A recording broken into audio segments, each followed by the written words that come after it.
ಕಾಶ್ಮೀರ ಬಗ್ಗೆ ಮೂರನೇ ದೇಶದ ಮಧ್ಯಸ್ಥಿಕೆ ಬೇಕಾಗಿಲ್ಲ. ಅಮೆರಿಕಕ್ಕೆ ನರೇಂದ್ರ ಮೋದಿ ಖಡಕ್ ಸಂದೇಶ ಕೊಟ್ಟಿದ್ದಾರೆ. ಪಿಒಕೆ ಹಸ್ತಾಂತರಿಸದೆ ಯಾವುದೇ ಮಾತುಕತೆ ಇಲ್ಲ. ಪಾಕ್ ಜೊತೆ ಪಿಒಕೆ ವಾಪಸ್ ಕುರಿತು ಮಾತ್ರ ಮಾತುಕತೆ. ಅಮೆರಿಕ ಉಪಾಧ್ಯಕ್ಷ JD ವ್ಯಾನ್ಸ್ಗೆ ತಮ್ಮ ನಿಲುವನ್ನು ತಿಳಿಸಿದ್ದಾರೆ ಮೋದಿ. ಕಾಶ್ಮೀರದ ಬಗ್ಗೆ ನಮಗೆ ಸ್ಪಷ್ಟವಾದ ನಿಲುವಿದೆ. ಪಿಒಕೆಯನ್ನ ಭಾರತಕ್ಕೆ ಹಿಂತಿರುಗಿಸಬೇಕು. ಕಾಶ್ಮೀರ ವಿಚಾರಕ್ಕೆ ಮಧ್ಯಸ್ಥಿಕೆ ಅವಶ್ಯಕತೆ ಇಲ್ಲ ಅಂತ ಪ್ರಧಾನಿ ಹೇಳಿದ್ದಾರೆ.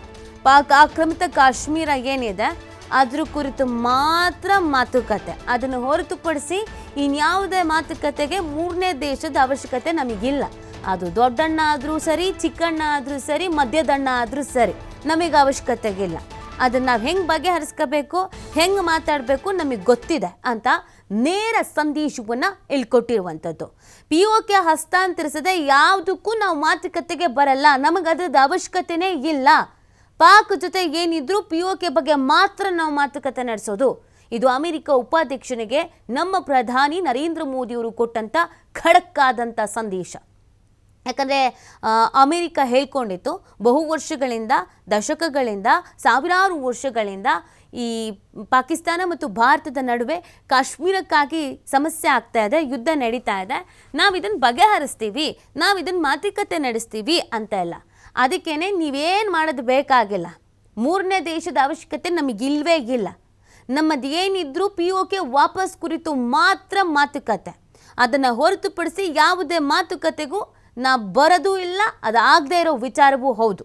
ನಾವು ಹೇಗೆ ಬಗೆಹರಿಸ್ಕೋಬೇಕು, ನಾವು ಏನು ಮಾಡಬೇಕು ನಮಗೆ ಚೆನ್ನಾಗಿ ಗೊತ್ತಿದೆ, ನೀವು ನಿರ್ಧರಿಸಬೇಡಿ ಅನ್ನುವಂಥ ಅರ್ಥದಲ್ಲಿ ಇದೀಗ ತಿರುಗೇಟನ್ನು ಕೊಟ್ಟಿರೋದು. ಕಾಶ್ಮೀರದ ಬಗ್ಗೆ ಮೂರನೇ ದೇಶ ಇಲ್ಲಿ ಮಧ್ಯಸ್ಥಿಕೆ ವಹಿಸೋದು ಬೇಕಾಗಿಲ್ಲ ಅಂತ. ನೋಡಿ, ನಾನು ಆಗಲೇ ಹೇಳ್ತಾ ಇದ್ದೆ, ಅಮೆರಿಕ ಮತ್ತು ಭಾರತದ ಬಾಂಧವ್ಯ ಚೆನ್ನಾಗಿದೆ.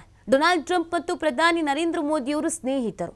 ಹೀಗಿದ್ರೂ ಇಷ್ಟು ಖಾರವಾಗಿ ಪ್ರತಿಕ್ರಿಯಿಸೋದಕ್ಕೆ ಕಾರಣ ಕಾಶ್ಮೀರ ಅನ್ನುವ ನಮ್ಮ ವಿಚಾರ. ಕಾಶ್ಮೀರದ ವಿಚಾರಕ್ಕೆ ಯಾರೇ ಬಂದ್ರೂ ನಾವು ಅದನ್ನು ಒಪ್ಕೊಳ್ಳಲ್ಲ.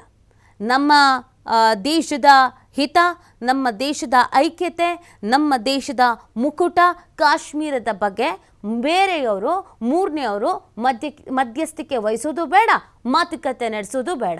ನಮಗೆ ಆ ತಾಕತ್ತು, ಆ ಪ್ರಾಬಲ್ಯ, ಆ ಸಾಮರ್ಥ್ಯ ಇದೆ. ಹೆಂಗೆ ಮಾತಾಡಬೇಕು, ಕಾಶ್ಮೀರದ ಬಗ್ಗೆ ಏನು ವಿಚಾರಿಸಬೇಕು ಅನ್ನೋದು.